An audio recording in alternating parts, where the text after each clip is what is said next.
café, des livres, des gens, CD, espoir,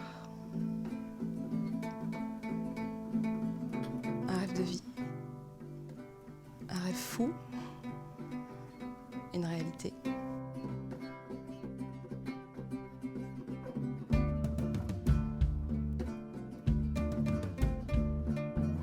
J'ai très mal vécu le premier confinement. On a eu une rupture de liens sociaux qui a été vraiment brutale. J'ai été au chômage technique tout de suite parce que je travaillais à l'international, donc ça a été coupé d'un coup. Ça a été très difficile d'être seule avec moi-même. Je me suis rendu compte que ce qui était vital pour moi, c'était les liens sociaux, d'en avoir été privée. Il a fallu ça, il a fallu une crise planétaire et se retrouver enfermé avec soi pour que ces envies se révèlent. Et puis le projet est né au fil du temps. J'ai besoin d'en avoir autour de moi, d'en avoir beaucoup à lire d'avance. Régulièrement, je les regarde, même si je les lirai peut-être 2 ans après, mais voilà, j'ai besoin de les avoir autour de moi. Ça m'est venu toute petite. Et le premier choc littéraire, c'était Le Grand Maulne, ce qui m'a donné le goût de la lecture, et depuis, je dévore.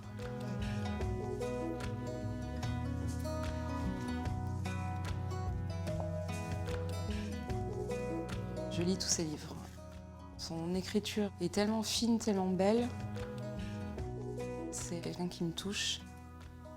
Un des derniers romans de Laurent Godet s'appelle Paris 1000 vies, qui est une déambulation et qui raconte les gens, les Parisiens. Et je voulais faire un petit clin d'œil à Laurent Godet en appelant le café 1000 vies. On a tous vécu 1000 vies et le but c'est de les partager.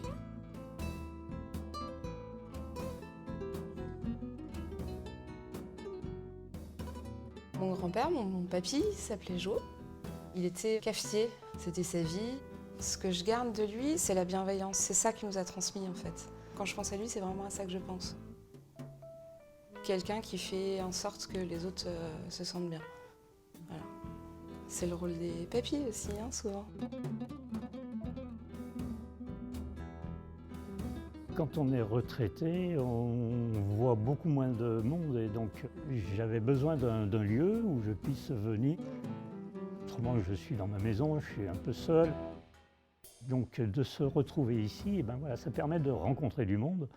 On peut discuter, on voit du monde, on échange un peu. On s'enrichit les uns les autres de ce que font les uns et les autres.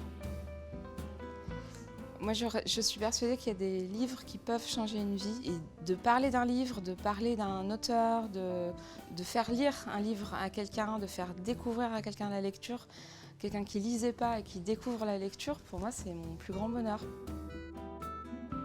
Tout ce qui est autour du livre, pour moi, se partage.